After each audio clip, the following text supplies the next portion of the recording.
So last week we did cupcake and cake baking tips for all you guys out there. Well, today on Sweet Talk Live, we're going to do the same thing but a little differently with cookie tips. We'll start with one of the most important things in any baking recipe, but for cookies too, is butter. Now, with cookies, especially chocolate chip cookies, if you look online, there's multiple different ways that you can make a cookie. Some start with cold room temperature butter, some say softened butter, and some say melted butter. It's very important that whatever recipe you're following, that's what you do, because that is what's going to make it a soft cookie if you read a soft cookie recipe, or a crumbly cookie, or whatever kind of cookie you're looking for. The butter can make a big difference. Regardless, you always want to use unsalted butter when you're baking. You can't read this because it's backwards, but you want to use unsalted butter because you want to be able to control the salt in your recipe, and if you use unsalted butter, then you can. It's okay if you have to use salted, but try not to. It'll just make your recipes more controlled, which is kind of what baking's all about. So sugar is next after butter for most drop cookies, and this is where your recipe will say, this one says, 3/4 of a cup of brown sugar, 3/4 of a cup of granulated sugar. Now here's why you might be able to have a little bit of fun. Your cookie is going to take on a different flavor by the amount of brown sugar you put in it. Personally, I love brown sugar. You can't just eat it with a spoon, but it's one of my favorite ingredients. It makes your molassesy cookies.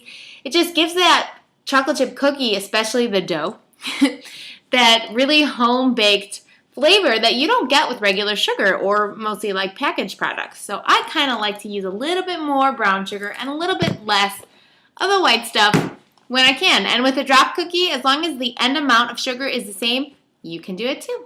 Now, even though you might think of sugar and brown sugar as dry ingredients, they're actually part of the wet ingredients, which start in the mixer like we did. The dry ingredients is the flour, baking soda or baking powder, and salt. You want to mix these together before you put them with the wet ingredients because it evenly disperses those little ingredients, the baking soda or powder or the salt.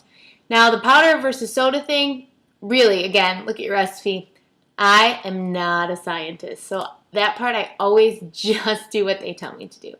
But with salt, I've actually been doing something really fun. Anytime a recipe has chocolate in it, I put a little bit of sea salt in it, either on top or in the recipe.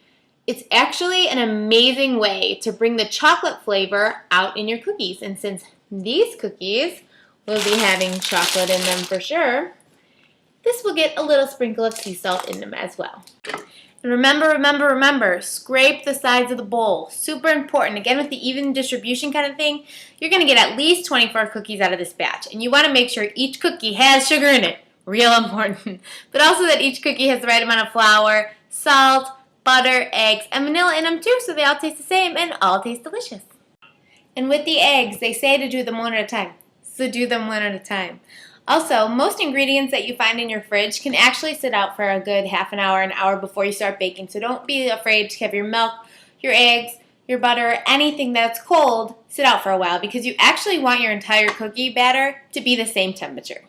And when it's time to add the dry ingredients into the wet ingredients, you don't want to do it all at once. Number one, you will make a mess. And number two, you just don't want all that flour going into the sugar butter deliciousness all at once because it just will actually probably take longer in the end to get it all at one consistency, and then this way you can just ease it in.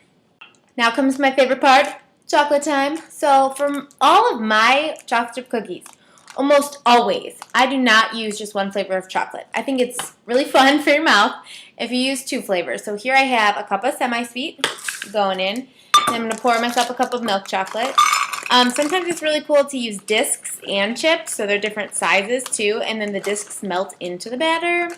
If you've never experienced it, now's the time. So here's my other cup of chocolate chips, and I'm just going to let the mixer do my work for me, and then pop them on the sheet. Just like with cakes, pan preparation, super important. You want to use parchment paper again. It's pretty much the clear winner in baking. And also, even distribution, very important.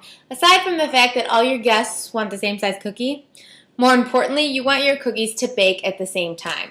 So you want each little guy to be ready at the same time. You don't want to have to overcook some of them and undercook other ones because then you just will be really sad. And you don't want to be sad when you're making cookies. Making cookies is the best day of the week. And once you have your cookies evenly distributed on your cookie sheet, and they're all the same size, it's time to pop them in, and then we'll see what deliciousness comes out in about 10-12 minutes. And then when you're done, you'll have identical cookies, same size, perfectly cooked, perfectly delicious. Thanks for watching Sweet Talk Live today. I'm Michelle Abraham, and I hope you're having a delicious day and that you continue to have many delicious days with me. Talk to you later. Bye.